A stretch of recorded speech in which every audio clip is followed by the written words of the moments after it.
welcome to another episode of Read All About It. I'm your host, Reed. Today we're going to be talking about my arrow build that I'm going to shoot through the new RX9. So today I was at Shields and picked up a dozen new shafts and some components and things that we're going to build out for the new RX9. So previously with the RX3, I was shooting an Axis 5mm match grade 260 spine. I had it fletched up with these knock-on Plastifletch vanes in a 4-fletch. They're like the 2.3 inch, little lower profile vane, but with the 4-fletch. Still had good steerage, but relatively low side profile for less wind deflection and things, or at least that was my thought behind it. These are 11.5 grains per inch. I have a 100 grain point, a 25 grain iron will collar, and then inside we have the brass insert with the 25 grain portion of that snapped off. So it's 50 grains of brass inside, 25 grain collar, and 100 grain tip. So essentially 175 grains up front. And we did run a lighted knock on this arrow, but I don't intend on running a lighted knock on these. Simply because I plan on using them as a western hunting arrow, and lighted knocks in several of the states out west are not legal, and I'll just save myself the headache and just shoot everything with a standard knock. That also affords you a little bit more front of center bias, as lighted knocks weigh about 5 times what a traditional knock weighs, just because of the battery and things that is in there. So what I've elected to go to, or try out anyways to start, this is the Easton 5.0, which this is a 300 spine instead of the 250 spine. And this is 8.4 grains per inch. So we're 3.1 grains per inch, or 27% lighter, arrow for arrow. I still intend, I picked up the brass inserts. These are the non-match grade.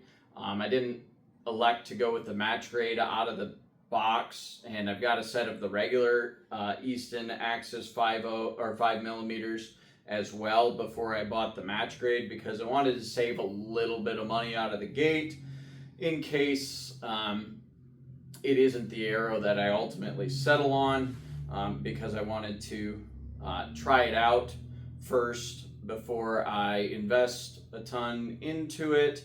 But a dozen shafts I can fletch up and try out some different things with, and then ultimately, if it is the arrow that I settle on, I'll probably get a dozen shafts of the match grade version. The difference being 3/1000 straightness versus 1/1000 straightness. That's the main difference. But the traditional ones should do just fine. I should note too, the match grade version comes with the Easton shock collar, where the regular ones do not. So if that's important to you and you want to use the Easton version, go ahead and get the match grade out of the box.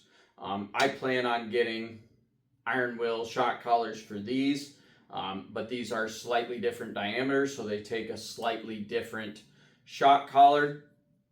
And then I also picked up the Arrow Vault by Matthews. So that's the new. There is also the soft sided case that can go with this, but it's just a magnetic little magazine that holds your arrows. You can hold 6 arrows in this little clip. I intend on just packing in an extra half dozen arrows just to leave at base camp, things like that.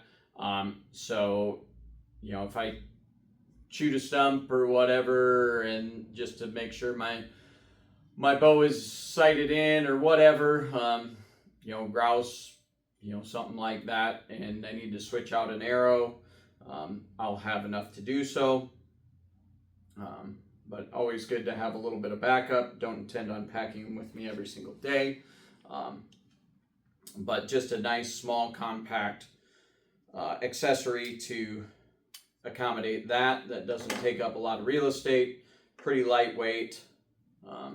And I opted to obviously get it without the soft-sided case, which like adds another $100. This ran $50 as, you know, Matthews and all the, you know, top of the line branded accessories do these days, but such is the life that we live right now. So yeah, we're going to fletch these up with AAE Max Hunter vanes. I've got pink and white here. My daughter also wanted me to refletch her arrows, so she picked the colors, and so we're gonna match. Except I'm going to run the white wraps, and she'll have pink wraps. And we're using the Bitzenberger Dial-A-Fletch. I'm going to use the right helical jig on this. It's my standard fletching jig that I've used for years and years and years to fletch up all my arrows. There are a couple that might be a little bit more precise these days, but I don't think you can go wrong with the Bitzenberger, especially for my needs. It's simple, it's cost effective, and pretty bulletproof. Not going to break anything, and go from there. So what I'm going to do is I'm going to move the camera here so you can see the scale, and then I'm going to mock up my potential weight for my setup and kind of decide whether or not I want to keep the 25 grain portion, if I want to run 75 grains of brass, or if I want to go down to the 50. I'm almost positive that I'm not going to do the regular aluminum hit ones that come with the arrows. They're 16 grains per insert with the aluminum ones, and the brass are 75 or 50. So let's swap the camera around and get some mocked arrow weights going. All right, so this is my current arrow build. The 260 spine, axis 5mm, and as you can see there, it is 549.3 for this arrow. My arrow's finish weight for the whole lot was about plus or minus 1 grain from that. So we're right at about 550 grains, which is a nice round number, easy to remember, but doesn't really matter. Just, you know, you kind of want to maybe have a number in mind that you're trying to hit, so that correlates to the speed that you might be trying to achieve. But ultimately you need to shoot the spine and things that is required for your bow to shoot properly, and everything. But let's throw one of these 5 bows on the scale with the inserts and take an estimate of what our total finished arrow weight's going to be. So component wise, like I said, I'm going to run the collars from Iron Will again. They're advertised at 25 grains. This one's 25.7. These Easton inserts are advertised at 75 grains. That's 74.1. So obviously, component to component to component, you have some variance, and those tolerance can stack. So if you want to be 74.4, if you want to be ultra precise so that every single build finishes out as close as it can to one another, you might want to, weigh the lot of your components and then pair up, your lighter weight arrow with your heavier weight insert, 74.5. And it also depends on how much glue you put on an insert. All those different things come into play.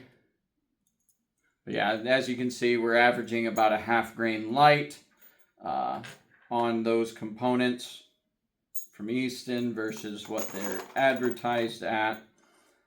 But so then just the arrow with the knock, cut to length with no insert, we are 244.3. And for all intents and purposes, we're going to weigh it with just the brass at 75 grains. My intention is probably to break that tip off and just run 50 grains. So we'll throw that on there. And we're at 318.6. And now we'll throw on, because we're going to run 4 fletch again. Pretty much solely for the fact that I just like the way it looks. Yeah, it's nice to have a little bit more steerage. Running a fixed broadhead, which I probably will. That makes a little bit of difference. So there is 4 fletchings. We're at 346.3. So then 100 grain field point. And we're at 447.8. We'll add a wrap, which is probably about 3 grains. I was kind of hoping to be in that 450 grain ballpark. And it looks like we're kind of right there, which is kind of what I wanted. And we'll see kind of what that shoots.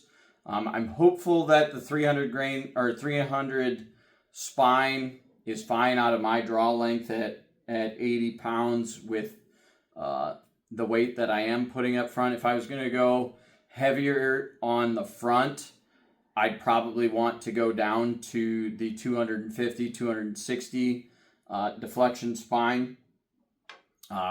Because the more weight you put up front, the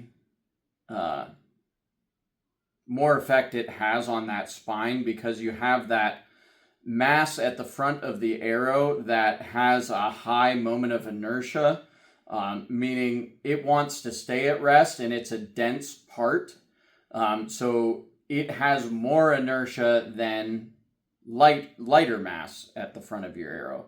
And what the spine is telling you is how much that arrow deflects when you put a mass in the center of the arrow, how far that sags down. So it sags down 0.3 of an inch with that mass and the 2 posts at a given specification away from each other. So essentially it's a measure of stiffness of the shaft of the arrow. But if you put all that weight up here, when you release the arrow and all that energy is transferred into the nock and into the shaft of the arrow, the mass of the point wants to stay still. And what that does is it ends up flexing your arrow because that energy is being transferred. And while that mass stays momentarily stationary, that mass has to that energy has to translate somewhere, and it's getting put into the arrow in the form of deflection. And some of that energy is being stored, some of it is being lost due to friction of the fibers of just distorting the arrow. But as it rebounds each and every time, you're transferring that energy from kinetic to potential, until you have your shaft essentially still, and there is some energy loss just due to friction there in the flexion of the arrow. But if your arrow is not properly stiff enough, you're going to have tuning issues and accuracy issues that you might not be able to correct with normal tuning methods, and you just have to go to a stiffer arrow. So that's what that number means, that 300 spine or 340 spine or whatever you need to purchase, or whatever's recommended. But we're going to try out the 300 spine. My shoulder's been a little aggravated, so I don't know if I'm going to shoot it at full 80 pounds. Might be closer to 75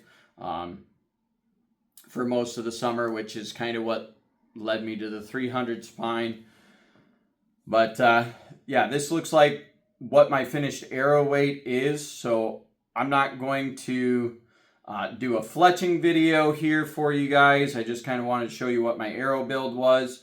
I am going to reset up, and I'm going to talk a little bit more about the physics of what you might want to consider when you're doing an arrow build, or when, even if you're just buying something off the shelf, things you might want to consider when selecting a hunting arrow, because there are some important considerations to make.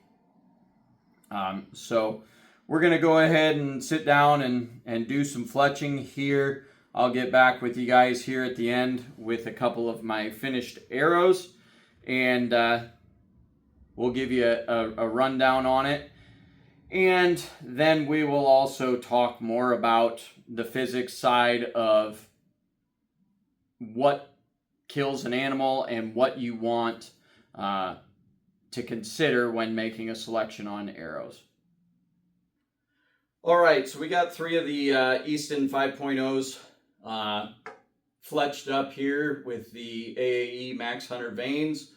I chose these vanes over the Plastifet Fletch 2.3s that I had been running. They're similar length, but they're a little bit higher profile, which will aid me in a little bit better steerage of a little bit bigger broadhead. So I had been shooting the Iron Will Vented 100 in the standard profile, and it's been a great head. Goes through bone like butter, hits really hard, great penetrating arrow, but the blood trails aren't ideal. And when whitetail hunting on a field edge or in our timber in North Iowa here, you can usually see at least 100 yards, more than likely, and you'll be able to watch that animal for a little bit. And I have yet to shoot a deer with this that has ran out of sight of me before it is expired. So blood trailing has been a relatively moot point, but it's not ideal when you obviously do pick up the blood trail when you saw them drop in sight, just as practice and everything. So when I do that, I notice there definitely isn't nearly as much blood on the ground as when I shot my Rages or other mechanicals like that. And it's just, it's not as wide of a cut, but it is super sharp. It does a lot of internal damage. The animal, with a super sharp broadhead, expires very quickly, even though it is a smaller cutting diameter. But I intend to go to the Iron Will wides for my elk hunt just to have a little bit bigger cut to hopefully get me a little bit more blood on the ground. I don't know the terrain that I'm going to end up being in. Going to be more than likely taking that shot from the ground in timber, more than likely, and might not be able to watch that animal as long as I would on a flat cornfield in North Iowa.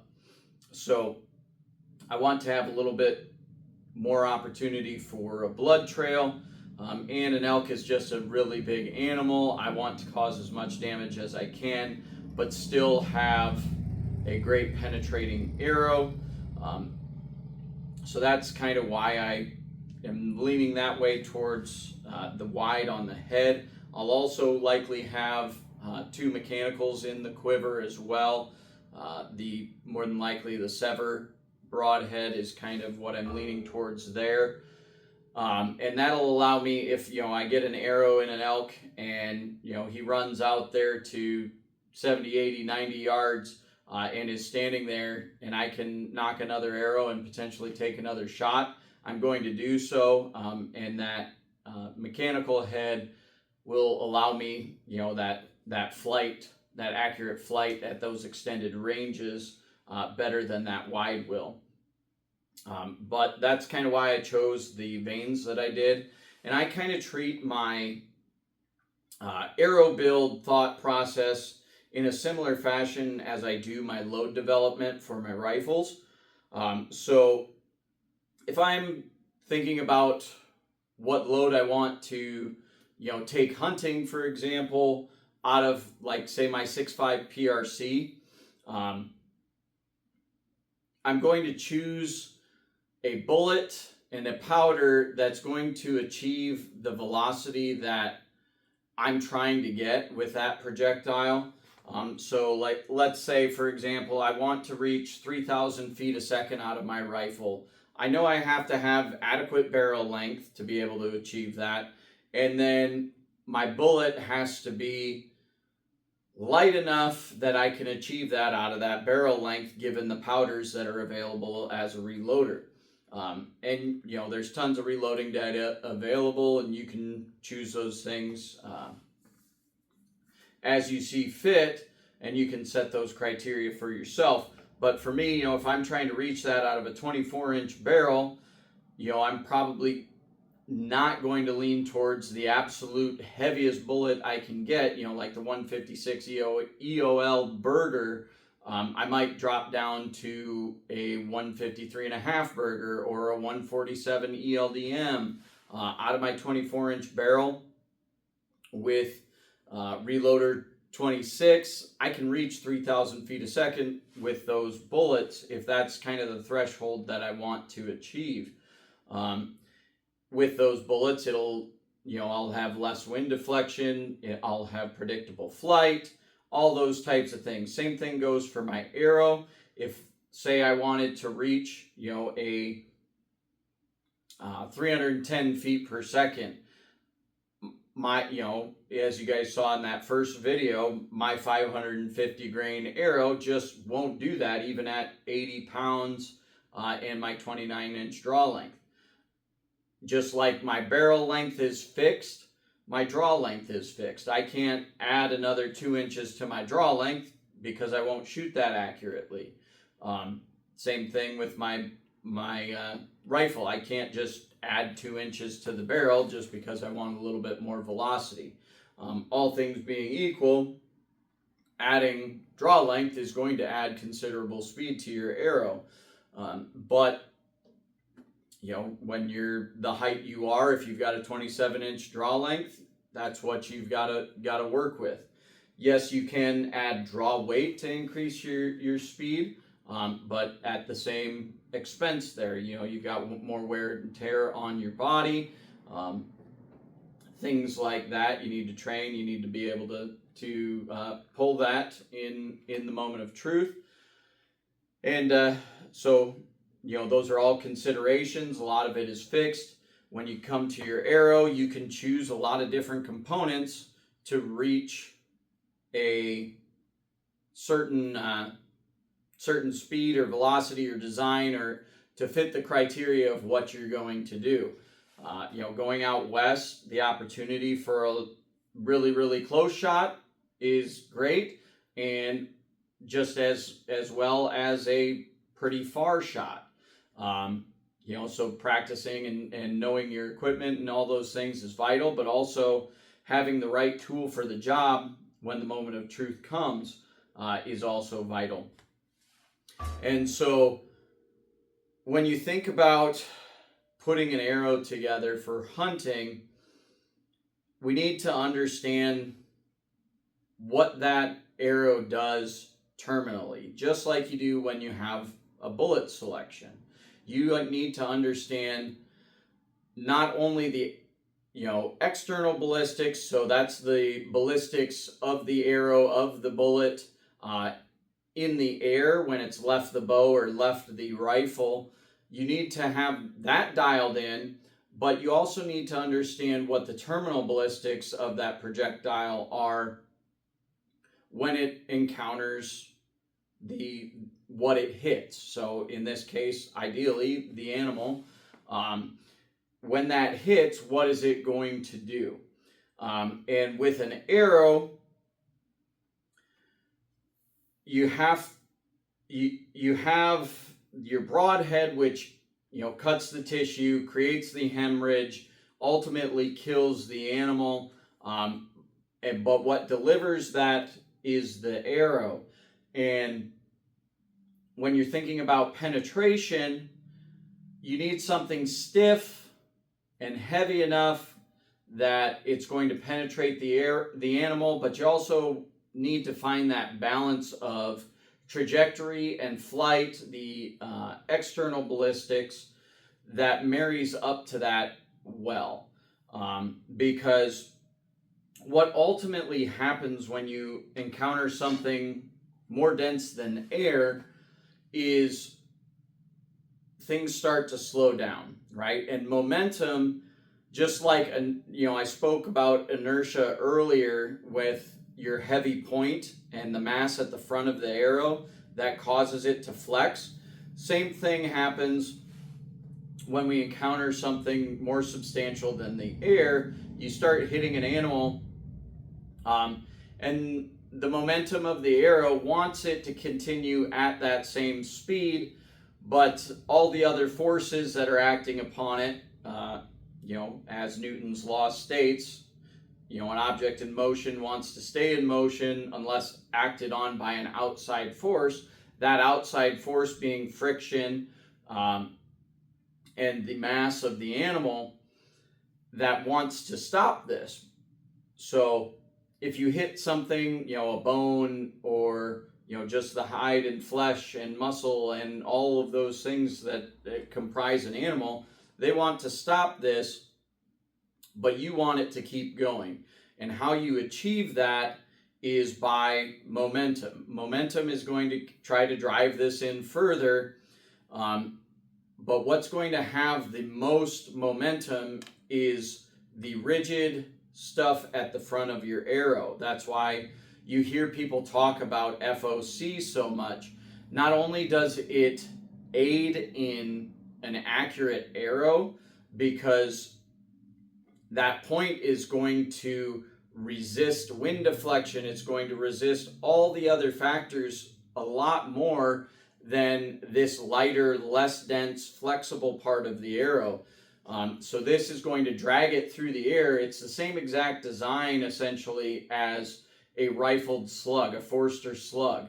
In Iowa, we were a slug state for decades, where you shot, and at its advent, you shot lead slugs through your smooth bore bird barrel shotgun.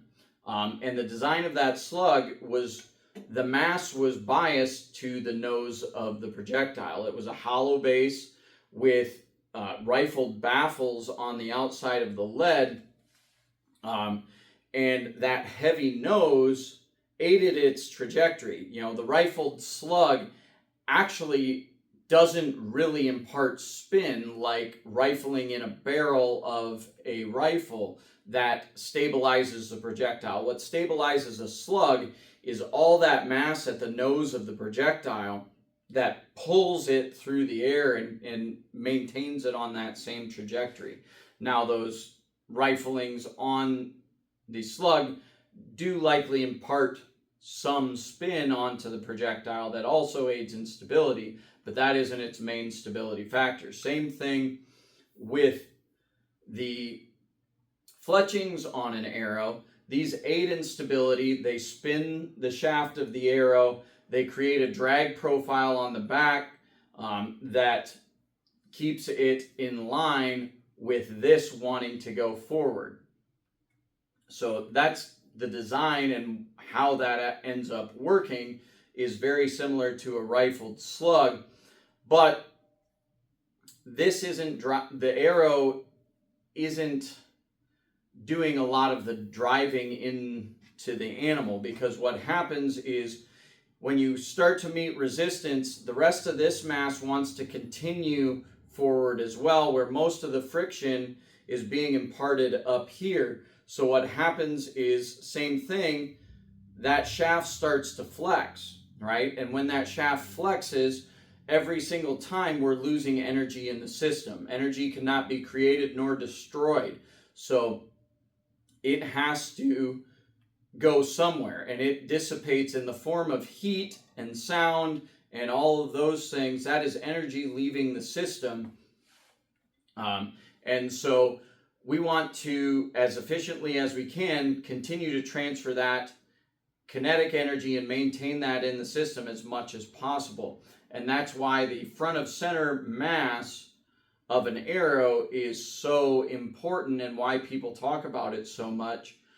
Whether they understand the physics of it or not is irrelevant, but it is a very vital part of what you're doing. We saw, with Ranch Fairy and his teachings, a lot of what he's talking about is absolutely true, as far as having a heavy arrow, having, a massive setup. It's going to aid in penetration on animals.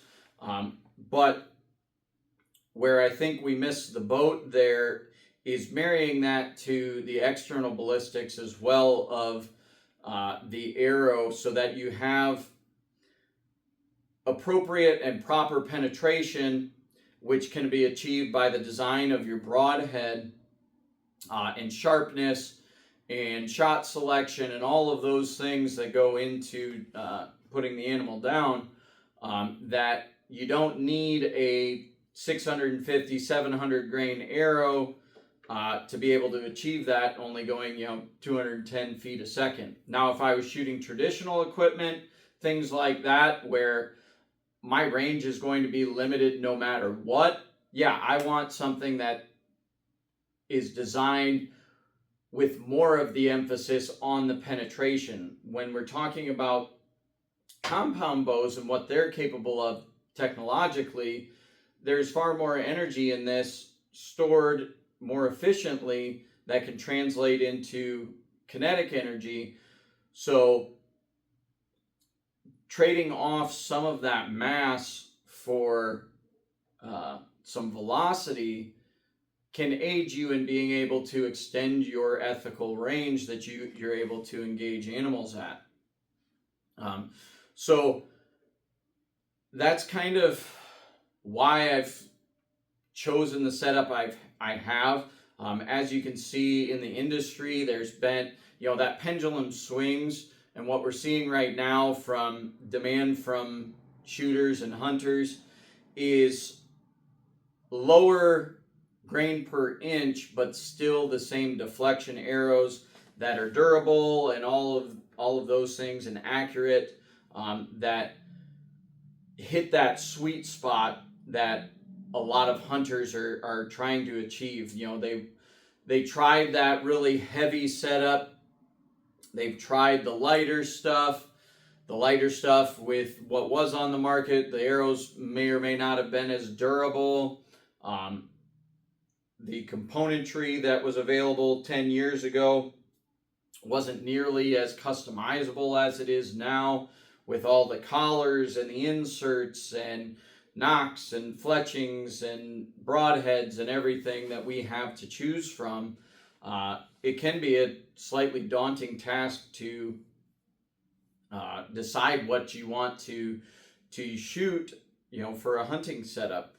And so I would encourage everybody to kind of understand the gives and takes that you're trading off when you're choosing what you want to do with your arrow setup, and think a little bit more in depth rather than just running out to the store, picking up a half dozen of the FMJs or the Victory TKOs or whatever it is. They're all great arrows and they do the job, but you might want to just give it a little more thought as to what you're trying to achieve. What is your priorities when it comes to the design of your projectile? Are you hunting pigs? Are you hunting Cape buffalo? Whatever you're hunting, whitetail, all of those things. What's likely your max distance that you're going to potentially encounter, and then marry that setup so that you have the most optimum thing that you can have, because these arrows are more set up for what I'm going to do out west, and not necessarily my whitetail hunting setup. My whitetail hunting setup, I more than likely will still shoot the 550 grain arrows at the whitetails here in North Iowa. It affords me more penetration with that extra mass. Even though whitetails are a smaller animal, my ranges are more compressed typically, because it's more predictable for me because of the stand locations and how I have things set up. I'm pretty confident that, if I'm set up in a pinch point, the deer is going to present that shot that 100 deer have walked by me with. Now, obviously, they're wild animals and can do whatever they want, and it's not guaranteed, but I'm willing to have the trade-off on velocity for a little bit more penetration power, so that like on this buck here, I was able to take a quartering two shot at 25 yards and put it right through the ball of his humerus, and it split the ball and penetrated out behind the other offside shoulder and buried in the dirt. With that smaller head, with that solid construction and a heavy arrow and 80 pounds of draw weight, I felt confident taking that shot. Now, obviously, we as hunters, we always have the ability and should have the knowledge and expertise to know when we shouldn't take the shot. So the confidence and understanding your equipment and shooting and all of those things need to be dialed in so that you know what your ethical situations are, and to not take the shots that you're not prepared for. So with that, that's kind of my thoughts and ideas as to why I went with the arrows that I did here for the new bow, and the setup that I'm intending on running. If you guys have questions, want me to dive even more into the math and the physics of things, I'm happy to do that. We can do a whole series on different arrow weights. With the lab radar, we can get those downrange velocities, so we can see drag curves and see if, really lightweight arrows versus really heavy arrows, if there's one that is more efficient, that takes more of the potential energy stored in the bow and translates that to kinetic energy, if there's a spot where that is optimized and the most efficient. we could potentially see that with some experimentation, and also see those downrange velocities on that. And then, obviously I'm not going to have the opportunity to shoot 15 animals or anything like that before we go. And I'm not a huge fan of the penetration tests and the broadhead tests that we conventionally see, because the mediums that we're shooting are designed for different projectiles, like ballistics gelatin, for example. It's not designed to show us what happens to an animal when an arrow hits it. It's supposed to be a medium that mimics animal tissue for bullets, right? So that we can see what the terminal ballistics are of that bullet. Now, yes, you will be able to see a wound channel and those types of things with ballistics gelatin, but it's not an accurate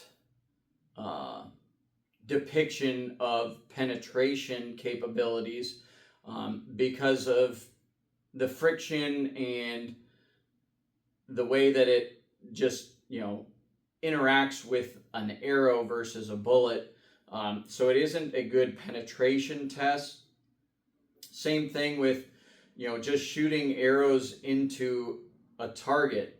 A target is designed to stop an arrow. That's all it was designed to do. And, while one arrow may penetrate slightly deeper into a target, it might be, like in the instance of a 5mm axis, if you're running an oversized point, you're going to get more penetration on a foam target or whatever than you would if that point was the same diameter as the shaft, because you're creating a hole that is larger than the shaft, and you're mitigating a lot of friction that would be imparted on the shaft as it enters the target. Where you could take the exact same arrow and reduce the size of that point so that it's the same size as the shaft, and you would see a drastic decrease in your penetration on that. So those tests that you see on YouTube and things, while they're entertaining, I don't think they have a whole lot of validity in the argument as far as penetration is concerned. They can be valuable tests to show the durability and things of broadheads, which is a very important thing to know.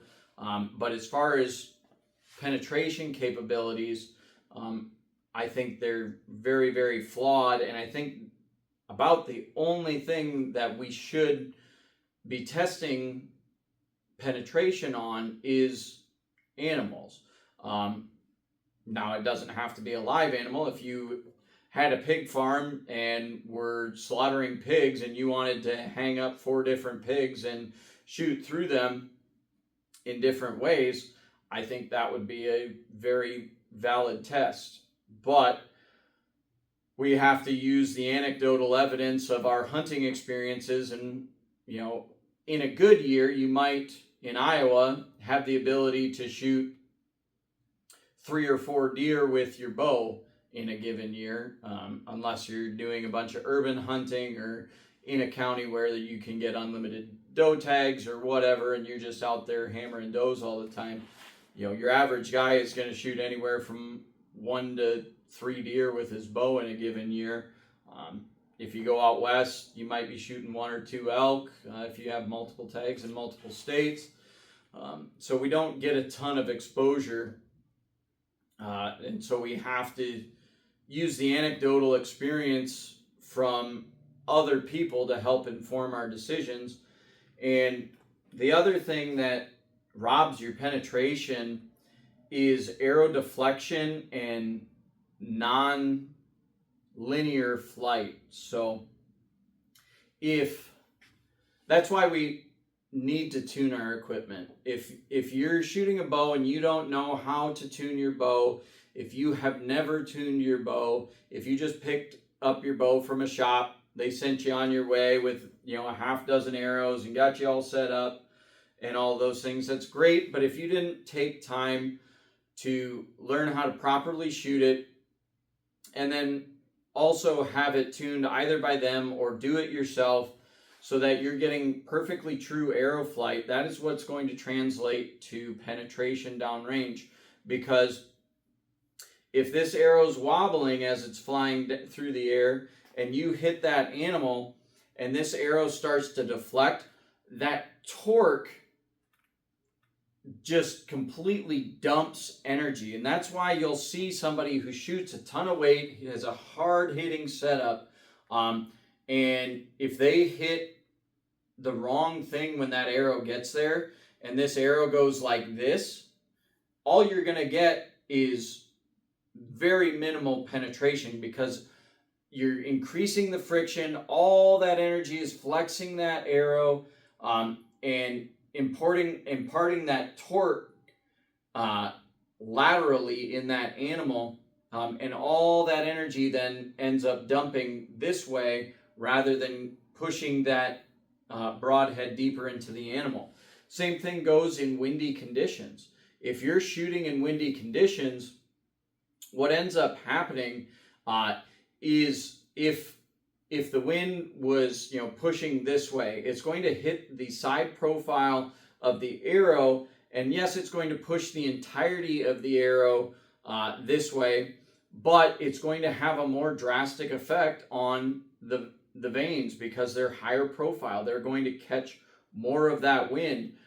So what you end up with is a flight that is yawed, so that your point is not oriented in line with the fletching, and that will also rob penetration. And so if you're shooting in high winds, you're going to want to decrease your effective range. Even if you could shoot, you know, the hair off of a mouse at 50 yards, even in those higher wind conditions, because you know how to hold for that wind, you know what that arrow is going to do so that you can place that arrow in that spot that you want. You may not understand what that does to your penetration of your arrow. So all those considerations need to go into your decision to take a shot. And I feel like the wind and all of those types of things are some things that we often forget about or don't lend enough credence to when it comes to talking about the terminal ballistics of your arrow setup.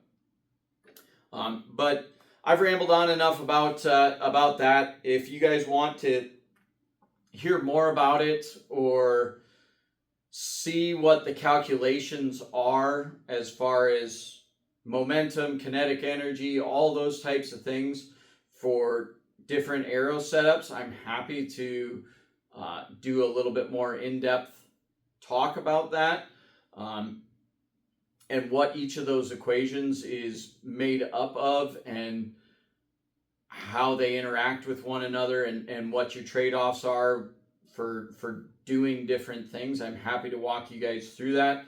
Just drop into the comments and let me know. If not, I won't bore you with the science lesson from Reed. But if you guys stuck around, thanks. Give me a like, comment, subscribe, share the video around. Just trying to grow the channel a little bit at a time. And thanks for watching, and we'll catch you guys on the next one.